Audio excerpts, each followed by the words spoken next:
Hi everyone, thank you so much for joining. So, our today's session is about pivoting from industrial design to product designer and content creator. And for this, we have an amazing speaker here, Edward, who is a product designer at ticket.com and advocating UX design on Instagram and TikTok. So, let's get started. Edward. Today I'll be talking about my journey from graduating as an industrial designer to becoming a product designer and a content creator. So just a quick introduction of myself. My name is Edward Sudjono, but people call me Ed. I'm from Indonesia, and I'm currently a product designer at ticket.com, which is an online travel agent and lifestyle application. But I think some of you may know me as UX Edward. So for those of you who do not know, I create contents on Instagram and TikTok where I advocate UX design and Figma. And today, once again, I'll be sharing my story of switching careers and becoming a content creator. Just a quick disclaimer though, this is my personal journey. I do not claim it being the best way to becoming a product designer, but I hope my story will help and inspire you all. So my journey started with me applying to University of Nottingham to major in industrial design. And some of you may ask, why industrial design? Why not do UX design or product design directly? Well, I did not know anything about UX design back then. I applied for industrial design because I studied the usual science courses like physics and chemistry back in high school, and I didn't want to waste that because I did some really difficult A-level courses. But at the same time, I still wanted to explore my creativity as well.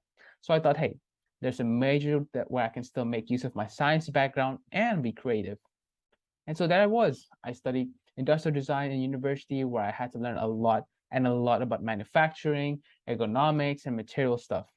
But I still was learning about user-centered design and research, which is a big part of being a product designer later, which I will touch upon a bit more later. And here's one project I did where I sketched an elliptical fitness machine and I rendered it in 3D. This is one of my most favorite projects I did with my friends. And here are actually some more snippets of it where I had to render a lot of this stuff. It looks quite good, doesn't it? But the question is, did I actually enjoy doing all of this? The ultimate answer is no. Why? I mean, look at all the good picks that I've done. Well, because of this, the manufacturing process. The manufacturing process of the product, where I had to specify how to manufacture it, the materials of the product, and the interiors. Basically, in long story short, it's super complicated, and I hated it.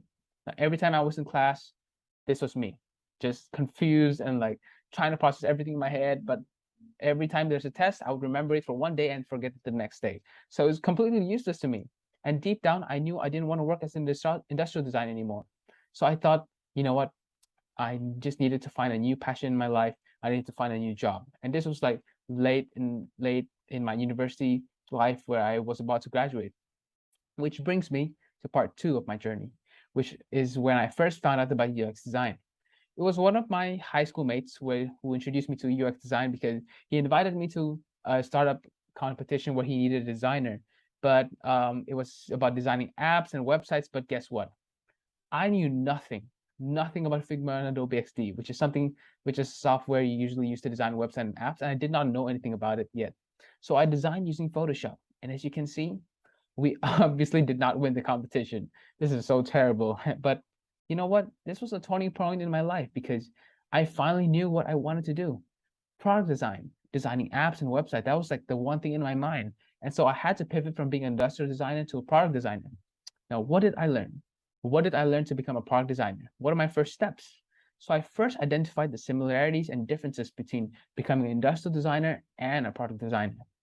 So actually, here's a brief overview I made of the similarities and differences where we will focus on more on the middle and the right side of this diagram, where first, when it's in the middle part, is what I've learned from being an industrial designer and also as a product designer. So the similarities are competitor analysis, design thinking, and user-centered research. Now, what are these 3 important things? First off, design thinking. It's the usual process of empathizing for users, defining their problems, ideating our solutions, creating prototypes of the solution, then testing them. It's a normal design thinking process that everyone knows about. And elsewhere, to further my study of users as well, I did a lot of user research methods, such as persona building, customer journey mapping, and usability testing. And lastly was competitors analysis, where I benchmark competitors' products, research on market trends, and also identified USPs, which are unique selling points from competitors to apply to my product. Now, After wrapping up all those things that I finally knew what are the similarities between industrial design and product design, now it's turned to focus on the right side of this diagram, which is what I lack. Now, these are some things that I lack as a product designer, which are UI design, UX analytics, and business goals. Now, disclaimer, this part will be broken down to different parts of my life because I didn't learn every single one of this in a linear way. So I'll explain this in the next few slides. So obviously, I did the easy part first, which is the user interface design, where we digitally design the look, the feel, and the interactivity of a website or an app. Now, once we establish that, we want to create UI designs that are easy to use, efficient, and enjoyable for users to interact with. And thankfully, to achieve all this, I got to enroll in a very short Figma UI design course to jumpstart my UI design career. And part of the learning as well, then it was just a lot of watching of like Figma YouTube tutorials and exposing myself to more UI design content on like social media platforms like Instagram, TikTok, and everywhere. I was basically watching UI design like everywhere. And hey, it's not just about the watching the tutorials though. It's also about executing them. So to practice and get feedback on my designs, I joined a lot of UI design challenges, which led me to be confident enough to create several case studies from my portfolio, And after even creating my portfolio, I had to look for communities to get feedback as well. And once I'm pretty confident for my portfolio, that's when I started applying for many, many jobs. And I mean many, like many, many. I applied to like more than 50 to like 60 jobs, which took quite a while. And after all those countless rejection letters, thankfully, a small startup decided to hire me as the UIUX designer. And it was a robotic startup called Mobile AI from Singapore. Now, I can't reveal that much about the product, but it's basically I had to design software for robots, which is pretty cool. However, I was the only designer in the startup. So the company was literally just me, my product manager, my CEO, and engineers. And when you're a junior designer like me, like I was, was the only designer working for a small startup, I had no mentor to look up to. So no one's gave me good design feedback. And even though I could like learn stuff online about like design systems on like components using in Figma, I wasn't really developing the way I wanted to in this startup. And I just wasn't too happy about it because I didn't feel like I was growing. And because of that, I had a lot of free time. And because of the lot of free time I had, that's when my content creation journey started. So now we're actually entering phase 4 of my life right now. Now, you may ask, why did I start content creating? Well, I did it because I believe there were countless of other people who are confused on how to start UI UX design like I was. And I thought maybe I could help them in some way, especially with the rise of TikTok and Instagram due to the pandemic. And turns out, I think it was true, after all this time. I've been content creating for the past 1.5 years, and I gotta say, it's been amazing helping all these people around the world. And so shout out to you all who have been following me and giving me support, and even probably some of you are watching too. So shout out to you all who are watching today. And what's great is that during my time building my online presence, I got to meet like a lot of product designers from around the world, whether if they were from Indonesia, my country, but also from outside of Indonesia, which is amazing. So a quick shout out to all these designers I met early on, like Hal designers, Fini, Tom, and so many. So many. I can't name all of you guys, but I just gotta give you guys a quick shout out. So thank you so much. However, like despite all the connections I've made that have helped me grow to the designer I am today, there's one connection I made that changed the whole course of my career. And this man is called Yuo Sumitro. He was now my ex-boss, but he recruited me to Ticket.com like back in May 2021. And in a matter of 1 week, I remember I got accepted to Ticket.com. But I officially joined Ticket.com in July because I had like a 2 months notice. But yeah, that was one of the most surreal experiences that I got. And that leads me to this part of my life where, as you can see, this is my team. We were in our old office, and I can honestly say this is where I learned so much of being a product designer. And let's get to it. Because even though like I got the UI UX design job like I first did, and I did UI design too, but I didn't really know like did my design work? Like I didn't know how to measure if my design worked or not, and did I actually apply the business goals of my company to my designs as well? So I felt like there was something missing. There was some components that were missing to my product design career, and that's the thing. this is where UI UX analytics come in. Now in ticket.com, I got the privilege to change and measure. I got the chance to measure and analyze user activities in our app. Gather insight on our designs and how it can be improved, and set success metrics for our designs. And as you can see in the picture, with relevant data and that are sorted out and arranged, we can also achieve so much better designs. So here are some examples of what I got to do in ticket.com. I won't say much about the tools we use because I think that's pretty confidential, but basically we do usability testing, user feedback, web analytics, A/B testing of our products, and so much more that I can't explain one by one. But I can say that these are very, very useful to our designs, and just something that I never thought I would do as a product designer. But yeah, this has been amazing for me to learn. But despite all that, after all the learning of UI design and UX analytics, we are also still missing one last component to being a product designer, and that's business goals. Because being a product designer isn't just about solving user problems and creating aesthetic designs. We also have to incorporate business goals to consistently create successful products. You can create really, really good products, but if no one wants to buy it, then like, what's the point? You're just making designs and products, but no one's actually using it. So because of that, I got the chance to align with so many different stakeholders that I never thought I would, interact with. Because the usual stakeholders we align with are the product managers, the developers, the users, and our clients. But now I get to interact with the business team from our company, the customer service team, amazing team, and the corporate strategy team, who are an incredible team who sets our goals for the future. It's just amazing to meet all these new teams, and yeah, I think it's been amazing. And honestly, that pretty much wraps up my journey to being a designer I am today. I still have so much to learn, so I have to give a quick shout out to my ticket design team because of how amazing they are. And I've learned so much from them, and I can't be like, there's no words for me to describe how much I'm so grateful and thankful for them. But now, the question is, what's next for me? What's next for UX Edward, maybe, or what's the next chapter in my life? Well, honestly, I don't really have like a perfect answer to that, but I know that I think I just won't ever stop learning, whether it's improving on UX analytics or mentoring or being a design manager or even exploring my life outside of content creating and product design. But I just know, I just won't stop learning, which brings me to which brings me, I think it's time to close my presentation with some, cliche quotes to motivate you all based on my past experiences. So if you haven't listened to anything in my presentation, this is the most important slide to remember, which is to never, ever stop learning, because you just stop living when you stop learning.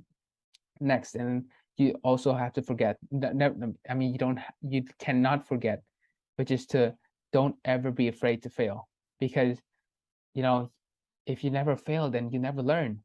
And lastly, so you want to trust the process.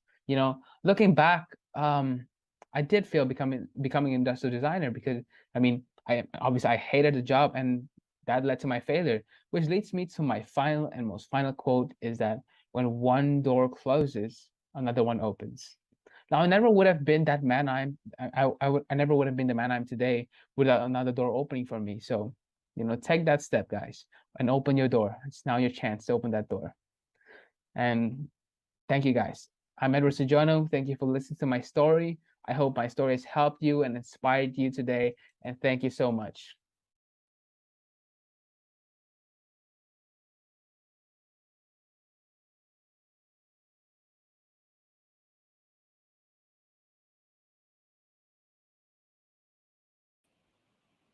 Hi, everyone. Thank you so much for listening to my presentation. I hope you guys liked it. And yeah, I think now we have some other sessions that we'd like to conduct. So back to you, Mariam. Awesome. Thanks, Edward. So I think we have a few questions in the chat. So let's take down. I'm presenting the first question on the screen, which is Awesome. any Okay. free UI UX design learning resources recommendations are what are some of the resources you use to learn aside from YouTube tutorials? Free UI UX learning. I think obviously I just now recommended YouTube tutorials, but I see you're looking for something aside from YouTube tutorials. Um, I think first was exposing myself. Like I said, I was exposing myself to a lot of UI UX content in either Instagram or TikTok. but I also read a lot of Medium articles. I think a lot of Medium articles actually really helped me understand like the process of actually to do like design thinking and like a lot of UX laws, actually a lot of the understanding of on how to do conduct user research, what's the best way to conduct usability testing, a lot of that.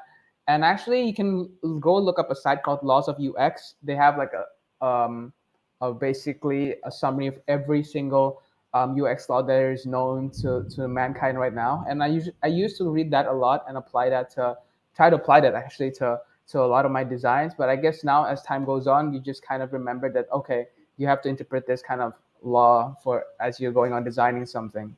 So yeah, I hope that answers your question, Evelyn. Makes sense. Moving on to the next question. So, Okay. other than Figma, you have any recommendation for a newbie in UI UX design field need to study or master?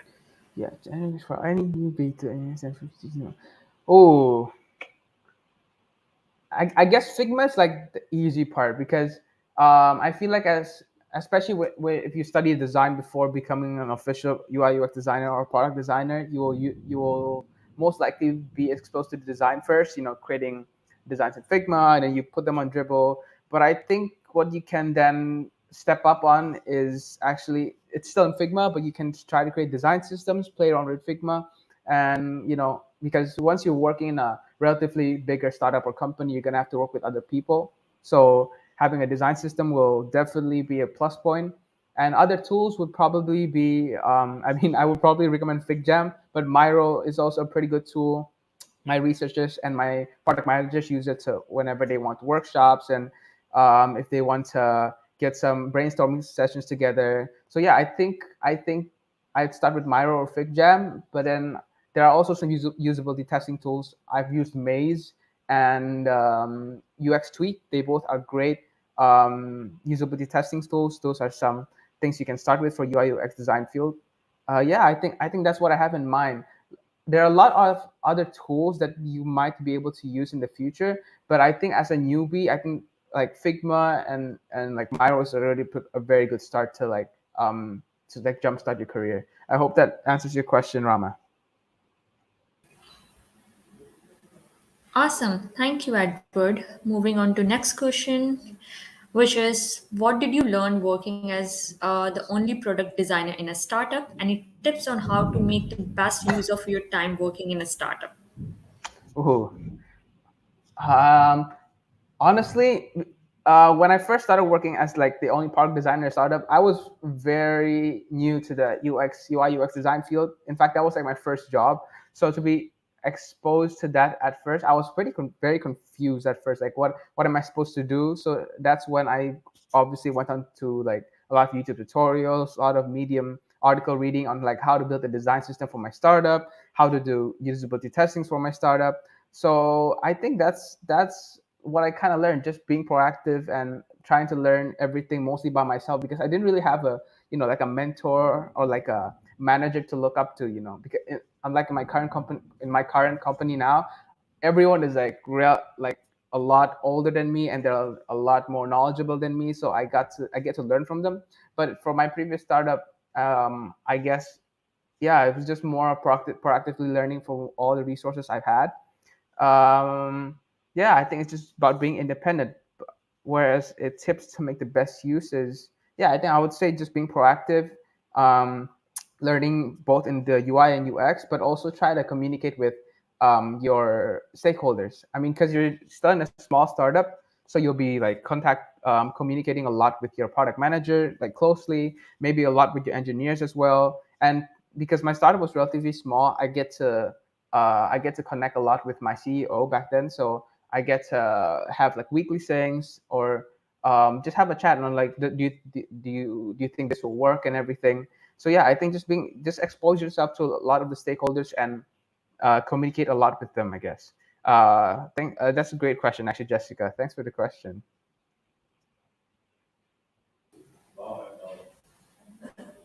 Well said. Moving on to the next question. Okay, so what are some tips or resources you would recommend for someone starting out in product design space with a non-design educational background? Oh, okay. So like no, with no background at all. I'd say obviously the easiest part is just to expose yourself first to like all the UI UX design content on whatever platform you're in, on YouTube, Instagram, TikTok, whatever. But also I think the easiest part to do is obviously go to the UI design part first. So you want to understand what it is to use a design tool, how colors work, how typographies work, because that's like the easier part to understand. And once you get a hang of it, then you start to dive more into the more of the UX part of wireframing, brainstorming, and wireframing. Even though that's also supposed to be part of UI, but yeah, I think understanding the basics of UI design is a very good basic to start with. Then once you're already getting quite a knowledge of both UI and UX, that's when you kind of you're able to level up as a product designer. You can do usability testings. You can do very very vigorous research, and as well actually don't forget to actually learn research as well. User centered research and user centered design, as I covered in my presentation a while ago. It's very important that being a product designer is that you just don't design. I mean, you don't just design, because I think now we're all exposed to like designing for dribble and everything, but in reality we have to create designs that actually work and people would actually use. So yeah, I think diving into user-centered research and user-centered design is something you want to learn as well. The process of designing, the usual design thinking. Then once you've already mastered quite all of that, then that's when you can level up on making like design system, because you're working in a very scalable team, and as well diving more into research. And I think I'm still 2 years into being a product designer, so um, what I've been learning a lot is actually using a lot of the research tools in my company right now. A lot of analyzing, as I explained in my presentation a while ago, UX analytics. So I get to analyze what are behaviors of the users, what do they usually go through in a certain flow. So yeah, I think that's that, but that's like far into the future. So yeah, I'd recommend just starting out with learning with the basics of UI design first and getting the knowledge of UX flows and stuff. So yeah, I hope that answers your question, Bestina. So the next question is how to choose the color typo, because doing UI need another UX, like why you choose this color and CTA. Oh, okay. So actually, for the company I work with now, we have a design system. So all I do is just pick out the color that they provide. But what I used to do back then is analyze, because in every color has their own meaning. So like even in certain cultures, they also have different meanings. So for example, blue is usually a lot more cool and a lot more informative, whereas red is something more error, whereas green is also something more beneficial, something like that. It's the general knowledge of the colors that is widespreadly known worldwide. So you can read a lot of articles about that. So I think that's where I started to kind of learn what each color means for like each brand or even for CTA. But yeah, I think reading a lot of articles will definitely help. Even there's like pictures on Google. If you search like meanings of color, they will pop out like all lots of references in there. So yeah, I think you can start from there, just like researching and stuff. But yeah, I think what's great is if you're working for a relatively bigger company or startup, you'll have a design system team to actually work on that. So you can also like talk with them about it. And once if like you're bored with like solid colors, you can play with like gradients and stuff.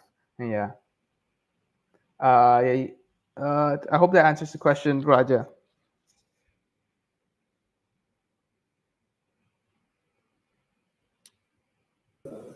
Any books you can So any suggest? books you can suggest? Oh, okay. I've actually started reading my first ever UX design book. I mean, it's not really specifically UX design, but I'm currently reading The Design of Everyday Things. So far it's so good. I think it's very really explaining on how to be a better designer. We don't just design, but we also We also have to take into account like all the different business goals or even the PM goals, and also basically every stakeholder's goals. So yeah, that's something I learned reading this book so far. But I'm reading a lot more books on like self improvement, I guess. And one book I probably will recommend is The Courage to Be Disliked. I think it's a pretty great book explaining on how you can do your best, uh, showing someone to do something, but at the end of the day, it's their choice to actually do the thing they want. You can't really make someone do something, but you can guide them to do something. Oh, here in the comments, one of them recommends Lean UX and Don't Make Me Think. Okay, I think I'll probably start with that as well. I do have also another book for regarding design is Still Like an Artist. I haven't got the time to read that one, so yeah. But I think those two books is something I'll start learning, and also here Lean UX.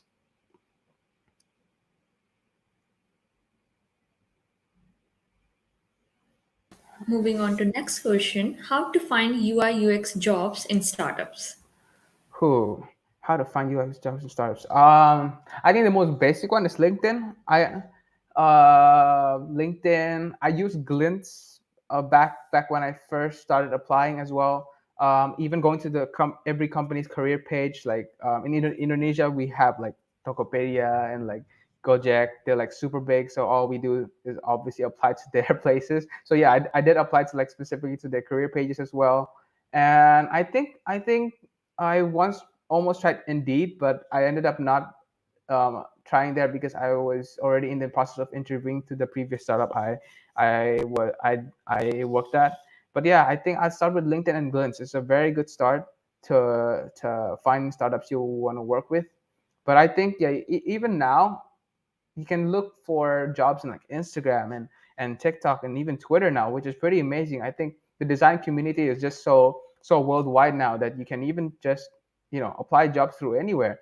Um, yeah, I guess that's what I recommend. Shit, just open yourself to any kind of website or even your social media platform. It's a place you can make a brand out of yourself, and people will start reaching out to you.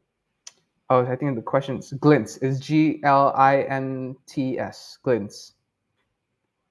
Oh, someone recommended Angel List. I've never heard of that. So yeah. Okay. All right, so the next question is, what advice would you give to your younger self? Perhaps advice you would give to yourself when you just started out UI UX. Okay. Tough question. Um. Wow. What advice would I give? I think it's just to take take things like to acknowledge the fact that good things take time to work, and like sometimes you won't always have the best idea, because like I think when I first started in my small startup, because I was the only designer, so I would always just propose a design, they would develop it, and I wouldn't really think about much afterwards. But in my new company now, I get to like um what do you call that? I get to realize that when I'm designing something, it may not be the best work that I've put out at the moment, and like um, it takes time to really develop a good design. It you can't just you know sit down today and come up with the best solution. It really does take time to come up with the best solution, because you have to iterate a design, and you have to conduct usability testing to see if it actually works. So yeah, I think just realizing that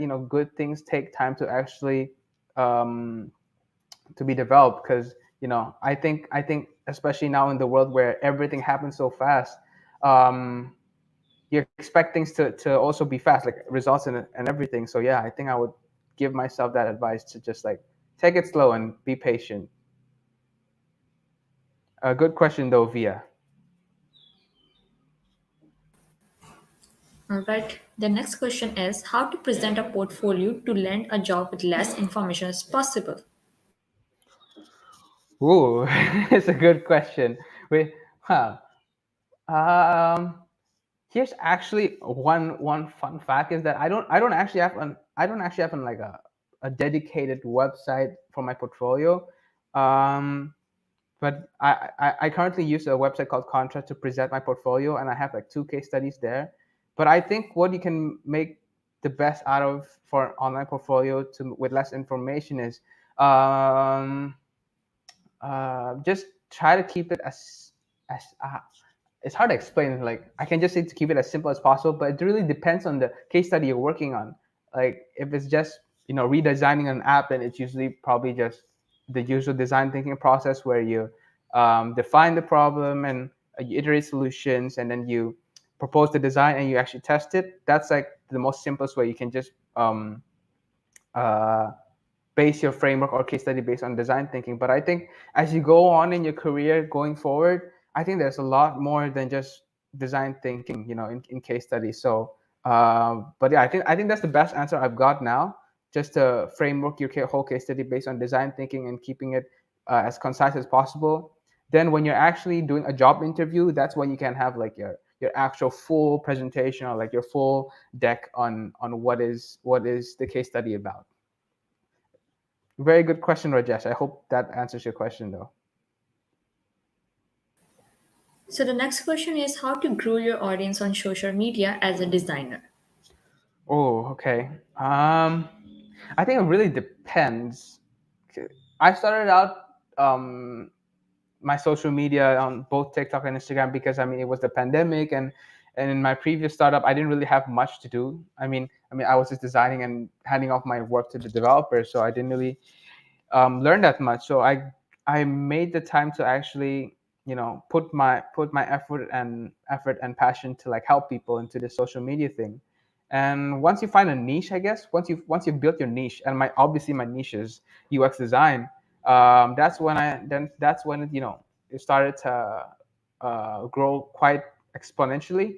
I realized that there's a lot of market in Indonesia at the start, who wanted to learn UX design. So actually, yeah, fun fact, I actually started content creating in Indonesian. Then once I think I've gone like about 1 year, I decided to shift to like English content because I realized I think there are a lot of more people who want to learn UX design as well outside of Indonesia. So yeah, I think it's just putting your work, putting your passion, and on finding a niche on what you want to post. And obviously now it's about as a designer. And yeah, I think TikTok and Instagram will have their algorithm um, push your contents up. And I think obviously it's not just for TikTok and Instagram. I think you can post on YouTube Shorts right now. You can even post on Twitter. Lots of platforms you can explore now. But I'm currently just focused on TikTok and Instagram now.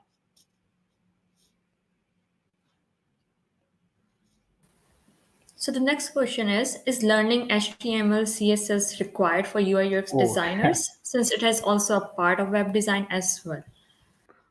okay. This is Uh, I think this is a very controversial question because like some people will say yes, some people will say no. But personally, in my opinion, I don't think you have to. But it is a very plus point for you if you understand what HTML and CSS is. And personally, right, like obviously right now, if you ask me anything about coding and everything, I don't understand a single thing. But it is definitely a plus point if you do, because you get to empathize with your developers. And a lot of the colleagues I worked with, they all started with actually learning to. I mean, they started as developers, then they shifted to design. So I think working with them, I started to realize that they can empathize a lot for the developers, and they can empathize. No, they can predict the scope of work that the developers might have based on their design. So I think yeah, it's a very plus point if you can learn it. But is it a must? I personally don't think so. Especially even like if you want to be a design manager instead of like a dedicated principal designer or product designer. Yeah, I don't think it's a must. But yeah, it's really up to you and on your career and your career journey. Great question though, Evelyn.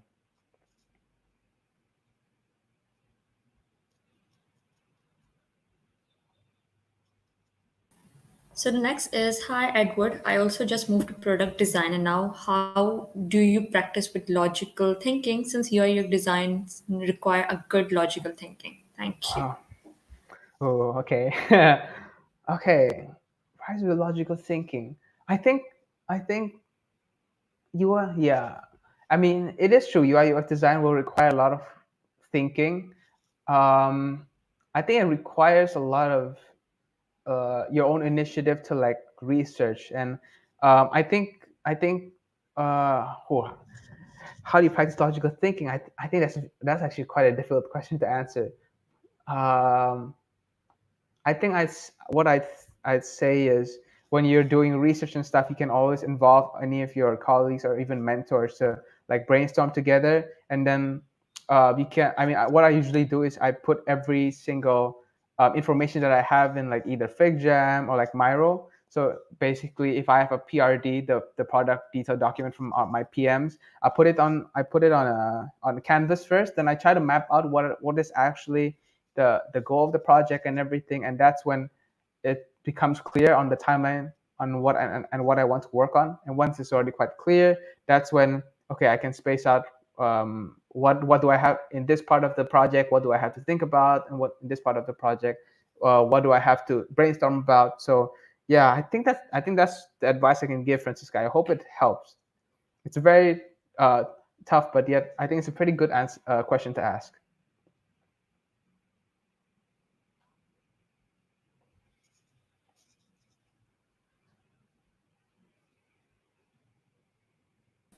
All right, then. I think we are done. So, thank you everyone for joining. I hope it was a great session for all of you.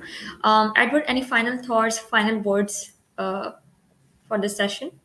Yeah, sure. I'd just like to say thank you for everyone who has joined the session. I just want to say thank you for you all, and just yeah. I mean, there's just I'm just lost for words to actually look look back, and I'm just a product designer for 2 years, and there's a lot of people trying to learn product design. So hopefully what I produce in my contents in this presentation will help you all. All the best for everyone who's trying to learn to be product designers. Feel free to reach out to my LinkedIn or everything. I'm pretty open to any questions, or even just for if you guys want to follow my Instagram and everything. I still post content, so yeah, I hope you guys find all my contents helpful, and thank you for everything.